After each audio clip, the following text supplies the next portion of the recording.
नमस्कार दोस्तों, स्वागत आप सभी का एक बार फिर से। देखिए दोस्तों, जो हमारा टॉपिक है वो चल रहा है विदेशी यात्री भारत के अंदर। और सिकंदर से पहले कौन आता है और सिकंदर के साथ आता है और सिकंदर के बाद आता है, उन सभी के बारे में अध्ययन कर चुके हैं।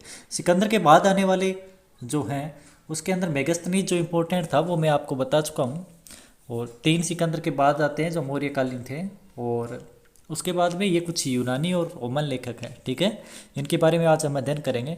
पूरा वीडियो ध्यान से देखिए। आप यूजीसी नेट या असिस्टेंट कॉलेज प्रोफेसर का एग्ज़ाम दे रहे हैं तो आपके लिए ये वीडियो बहुत ही इंपॉर्टेंट होने वाला है। तो शुरू करते हैं बिना व्यक्त हुए हुए। और एक दोस्तों, आपसे एक क्वेश्चन पूछूंगा वीडियो के बीच के अंदर, वो आपको कमेंट बॉक्स में बताना है कि उसका सही उत्तर क्या होगा। ठीक है,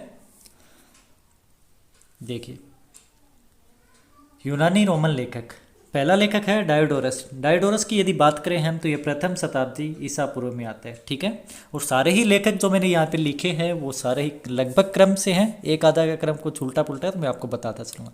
प्रथम शताब्दी ईसा पूर्व का लेखक डायोडोरस है। इनकी पुस्तक है बिब्लियोथेका हिस्टोरिका। बिब्लियोथेका हिस्टोरिका, इसका अनुवाद यदि कहते हैं कि किसने किया है इंग्लिश में, तो मैक्रीडेनल ने इसका अनुवाद किया है। इनका जन्म सिसिली में हुआ था और लगभग 40 पुस्तकों का इन्होंने लेखन किया था। इनकी सबसे प्रसिद्ध पुस्तक यही थी, बिब्लियोथेका हिस्टोरिका। ठीक है, मेगस्थनीज को उद्धृत करते हुए इन्होंने यह लिखा कि भारत के अंदर सोना खनन करने वाली चींटियां हैं। ठीक है, तो यदि मेगस्थनीज विकल्प में नहीं है तो आपको डायोडोरस करके आना है। तो ये इनका है कालक्रम। इसके बाद में मुख्य आते हैं स्ट्रेबो। स्ट्रेबो जो कि पीछे वाले वीडियो में आपको बताया था, मेगस्थनीज के बारे में कुछ गलत बातें बोलते हैं। इनकी पुस्तक का नाम है जियोग्राफी। जियोग्राफी इन्होंने लिखी और इनका जन्म ईरान में होता है और ये भूगोलवेत्ता व इतिहासकार दोनों थे। इनकी पुस्तक जियोग्राफी के 15वां अध्याय में भारत व ईरान के संबंधों का वर्णन मिलता है, ये ध्यान में रखना। और स्टेबो का कथन है कि प्राय वे लोग जिन्होंने भारत के बारे में लिखा वह झूठे लोगों की जमात है। डाइमेकस उस सूची में पहले स्थान पर है तथा मेगस्थनीज उस सूची में दूसरे स्थान पर है, जबकि ओनेसिक्रिटेज तथा निर्याकस, ओनेसिक्रिटेज वही है जिसने सिकंदर की जीवनी लिखी थी, और निर्याकस हकलाते हुए कुछ कुछ सही बोल देते हैं। स्ट्रेबो यहीं पर ही नहीं रुकते हैं। स्ट्रेबो ने आगे कहा कि उन्होंने यानी डाइमेकस और मेगस्थनीज ने होमर की मिथक कथाओं को फिर से हरा भरा कर दिया, और जिसमें सारस पक्षी और बोनों के बीच में लड़ाई का वर्णन है।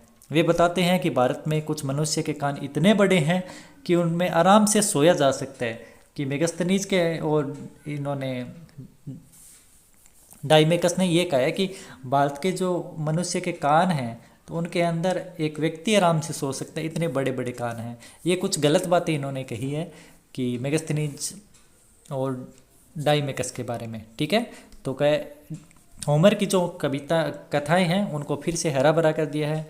और स्टेबो ने पेट्राक्लीज के लेख की प्रशंसा की है। पेट्राक्लीज कौन था ये ध्यान रखना। पेट्रोक्लीज के लेख की प्रशंसा की है, उसके नितांत विश्वसनीय माना है इनके जो लेख हैं इनको। पेट्राक्लीज सेल्यूकस निकेटर और एंटियोकस प्रथम जो 261 ईसा पूर्व के पूर्वी प्रांत का अधिकारी था, ये ध्यान में रखना आप। ठीक है, अब है प्लिनी द एल्डर। इनकी पुस्तक का नाम है नेचुरल हिस्ट्री। ये 23 से, ये इनका कालक्रम है लगभग 80 मान लो आप, 79। तो 23 से 79 ईस्वी तक ये रहते हैं। और स्टेबो की बात करें तो ये 64 ईसा पूर्व से, ठीक है, और 19 ईस्वी तक ये उनका स्टेबो का था।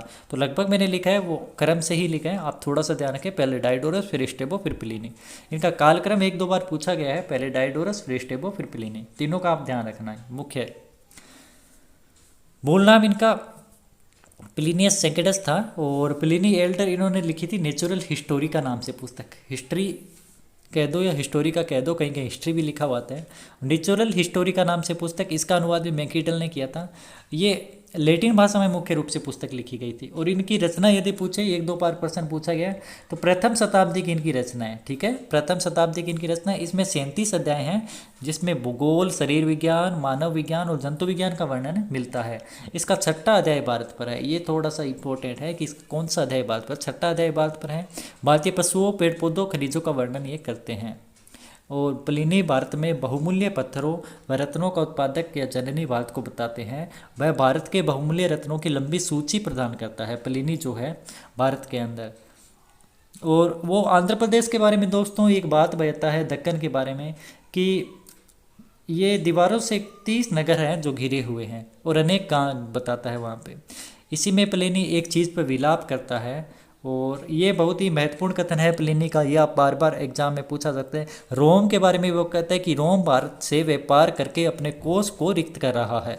रोम विलासिता की सामग्री मंगाने में प्रतिवर्ष 10 करोड़ सेस्टर्स, जो रोम की मुद्रा थी, इसका व्यय कर रहा है। प्लिनी इसी कारण अपने देशवासियों की निंदा करता है। तो ये था प्लिनी जो बार बार एग्जाम में पूछा जाता है। तीनों का काल आपको ध्यान रखना है, पहले डायोडोरस, फिर स्ट्रेबो, फिर प्लिनी। ठीक है, डी एस और पी, ये है डायोडोरस, स्ट्रेबो, प्लिनी। अब कहते हैं पेरिप्लस ऑफ द इरिथ्रियन सी। इसके लेखक अज्ञात हैं, कोई ग्रीक नाविक हैं। और इनकी पुस्तक का यदि आपसे पूछे कि इनकी पुस्तक का अंग्रेजी में अनुवाद किसने किया, तो हार्वे स्काफ ने इनका अंग्रेजी में अनुवाद किया है। ठीक है, हार्वे स्काफ, इन्होंने इनकी पुस्तक का इंग्लिश में अनुवाद किया है। ये दो चीज़ों की महत्वपूर्ण जानकारी प्रदान करते हैं। एक तो चांदी के भारत में आयात किए जाने का प्राचीनतम वर्णन किसमें मिलता है, इसी में मिलता है। और पेरिप्लस ने ही पाश्चात्य यानी रोमन साम्राज्य को भारत से निर्यात की जाने वाली वस्तु की प्रथम विस्तृत सूची प्रदान होती है। और एक चीज़ वो जो इसके लिए जाना जाता है कि ये तत्कालीन बंदरगाहों की बहुत ही विशेष तौर पर जानकारी प्रदान करता है। तो पेरिप्लस इरिथ्रियन सी के अंदर 3 चीज़ें आप विशेष तौर पर ध्यान रखेंगे। पहली चीज़ तो है इसके अंदर कि भारत से चांदी के लिए जो आयात किए जाने का प्राचीनतम वर्णन मिलता है। और रोमन साम्राज्य को भारत से निर्यात होने वाली वस्तुओं की प्रथम विस्तृत सूची प्राप्त होती है। लगभग 80 ईस्वी की ये किताब है। ठीक है, तो अभी तक अपना क्रम सही चल रहा है। और इसमें भारतीय समुद्र तट की यात्रा की थी और मिस्र में जाकर रहने लगा। अपने उदाहरणों में ये लेखक बार बार यह कहता है कि मिस्र में हमारे पास जो वृक्ष, इस तरह से वो कहता है, क्योंकि पहले वो व्यक्ति जो था वो यूनान का निवासी था और बाद में मिस्र में जाकर रहने लगा था। अब एक चीज़ और ध्यान रखिए, कभी कभी ये प्रश्न पूछा जाता है कि इरिथ्रियन सी से क्या तात्पर्य है। तो इरिथ्रियन सी लाल सागर और फारस की खाड़ी को इरिथ्रियन सी के नाम से उस तत्कालीन रूप में जाना जाता था। इस पुस्तक को समुद्री गाइड के तौर पर उपयोग करते हैं और तत्कालीन व्यापार व बंदरगाहों का उल्लेख है। 2 नाम इसके अंदर आते हैं पुस्तक के अंदर, एक तो कोलांदिया और एक सांगरा। लिख देता हूँ मैं, एक तो कोलांदिया ये इस तरह से, और एक सांगरा, कोलांदिया है यहाँ, और एक संगरा, सांगरा भी या संगरा भी। तो ये 2 नाम आते हैं, ये 2 नामों का वर्णन करता है। ये जहाज के विभिन्न प्रकारों का उल्लेख भी करता है। ये 2 जहाज के प्रकार इन्होंने बताए हैं, कोलांदिया और संगरा। आगे बढ़ते हैं, एरियन। तो इंडिका नाम की पुस्तक 2 व्यक्तियों ने लिखी है। एक तो आपका आ जाएगा मेगस्थनीज, जिसको सभी जानते हैं। इसके अलावा एरियन ने भी इंडिका नाम की पुस्तक लिखी है। यदि इनके कालक्रम की बात करें तो 9680 ये इनका कालक्रम रहता है। तो अभी तक कालक्रम जो मैंने बताया आपको लगभग पूरा सही बताया है। पहला आपका डायोडोरस डी से, उसके बाद स्ट्रेबो एस से, उसके बाद प्लिनी पी से, उसके बाद पेरिप्लस इरिथ्रियन सी पी से, और उसके बाद में एरियन ए से। तो DSPPA, ठीक है, एरियन आता है उसके बाद में। तो एरियन उसके 96 से 180 ये इनका कालक्रम रहता है। और इनकी पुस्तक का नाम एक है इंडिका और एक दूसरी पुस्तक है, इनका नाम है एनाबेसिस। 2 इन्होंने किताबें लिखी है। एरियन जो था वो राजनयिक, सेनानी, दार्शनिक और इतिहासकार चारों था। इसका जन्म बिथानिया के निकोड्री में हुआ था। बिथोनिया आप ऐसे मान सकते हैं कि एक तरह से यूरोप में है। और इनकी पुस्तक है जो एनाबेसिस, इसके अंदर सिकंदर के राज्यारोहण से लेकर उसकी मृत्यु तक के अभियानों का वर्णन है। इंडिका इसी पुस्तक का आगे वाला भाग है। और वह यानी कि एरियन बताता है, ये वाला मोस्ट है कि एरियन बताता है कि इसके अंदर यानी कि जो मेगस्थनीज है, एरियन ने ही मेगस्थनीज पोरस की भेंट का उल्लेख किया है। मेगस्थनीज और पोरस दोनों की भेंट का उल्लेख कौन करता है? एरियन करता है। और वह बताता है मेगास्थनीज पोरस के दरबार में गया था, एरियन भारत नहीं आया था, एक ये इंपॉर्टेंट है। और इसका ग्रंथ जो है समकालीन लेखकों सिकंदरकालीन ये विशेष रूप से लिखता है। एरियन है, सिकंदर आप पढ़ोगे तो एरियन के कथन मिलेंगे आपको बहुत अच्छे अच्छे प्रकार से। एरियन के अनुसार मल किले को सर्वप्रथम सिकंदर ने प्रवेश किया, क्योंकि वह चाहता था उसके मरने के बाद भी लोग याद रखें सिकंदर कभी भी भयभीत नहीं हुआ, वो एक अभूतपूर्व शौर्यपूर्वक युद्ध करते हुए मारा गया। तो ये इस तरह से कुछ कथन है जो सिकंदर के बारे में एरियन के ही मिलते हैं। इसके बाद में है टोलमी। टोलमी की पुस्तक का नाम है जियोग्राफी। तो जियोग्राफी एक तो आपको ध्यान में रखना है, स्ट्रेबो की पुस्तक का नाम है और एक टोलमी की पुस्तक का नाम है जियोग्राफी। एक और देखिए इन्होंने एरियन ने एक और बात कही थी, ठीक है। सिकंदर के बारे में तो बातें करते ही करते हैं, एरियन ने सिलास नदी के बारे में भी कहा है। सिलास नदी के बारे में मेगास्थनीज ने भी कहा है कि सिलास नदी की अद्भुत विशेषता यह है कि ऐसा कुछ भी नहीं है जिसे वह प्लावित कर सके, या ऐसा कुछ भी नहीं है उसको तैर कर पार कर सके। प्रत्येक वस्तु उसके जल में निगमन होकर उसके तल तक पहुंच जाती है। इस जल में सूक्ष्म और अवास्तविक इस संसार से कुछ भी नहीं है। इस तरह का जो कथन है वो एरियन का है। तो सिलास नदी के बारे में एक कथन कहता है एरियन, तो आपको थोड़ा सा ध्यान रखना है एरियन के बारे में।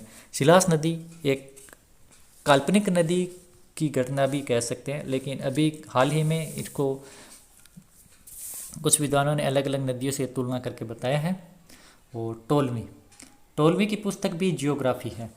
टोलमी और स्ट्रेबो दोनों की पुस्तक ही जियोग्राफी है। हालांकि इनका पुस्तक का नाम वैसे तो जियोग्राफी के हफेगेसिस है, और बाकी जियोग्राफी ही इनकी एग्जाम के अंदर पूछी जाती है। तो टोलमी की जियोग्राफी दूसरी शताब्दी की है, ठीक है। और इन्होंने भारतीय उपमहाद्वीप का मानचित्र तैयार किया था, एक ये मोस्ट है। टोलमी की जियोग्राफी में भारतीय उपमहाद्वीप का मानचित्र मिलता है, और जो बहुत ही ज़्यादा गलत है और त्रुटिपूर्ण है। टोलमी की भूगोल में भारत में अधिकांश नदियों का उल्लेख उनके पर्वतीय स्रोतों के साथ हुआ है, ये ध्यान रखिए।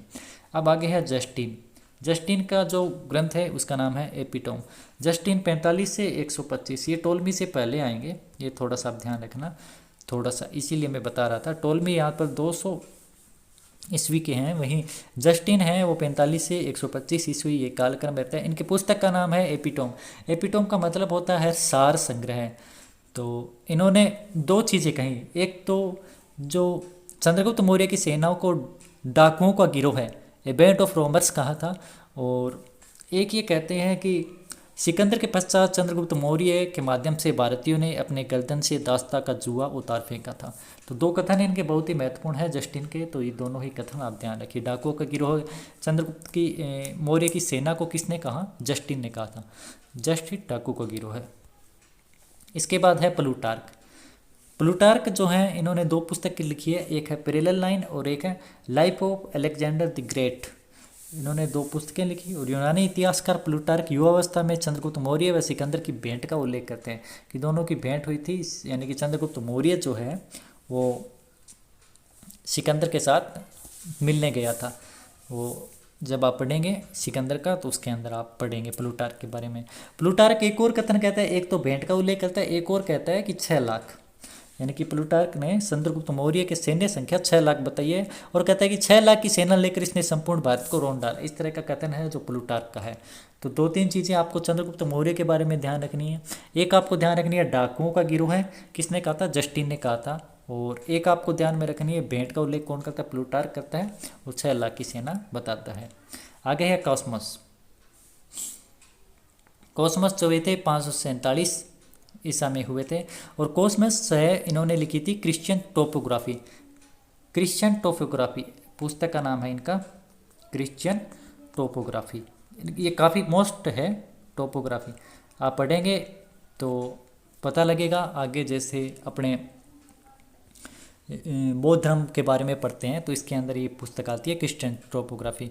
क्यों आती है? एक तो इनका कॉस्मस का उपनाम ध्यान रखें, इंडिको प्लिडेस्टच इसका ये ऐसा इनका मूल उपनाम था, यानी भारत तक तैरने वाला, ये इनका जो था उपनाम था इंडिको प्लिडेस्टच। इसका अर्थ होता है भारत तक तैरने वाला। यह यूनानी था जो बौद्ध बन गया था, और भारत और श्रीलंका के संबंधों का उल्लेख करता है। ये जो था कोसमस, ये बार बार प्रश्न आता है कि वह कौन यूनानी था जो बौद्ध बन गया, और बार श्रीलंका के संबंधों का वर्णन कौन देता है, तो कोसमस का आपको नाम ध्यान रखना है। ये लगभग आप मान सकते हो कि गुप्तकालीन था एक तरह से, जो अर्श से थोड़ा सा पहले, है ना। तो ये हो गए आपके रोमन लेखक। और रोमन लेखकों के बारे में हम क्यों पढ़ते हैं, इसके बारे में, यूनानी और रोमन लेखकों के बारे में दो चीज़ें आपको स्पष्ट पता होनी चाहिए।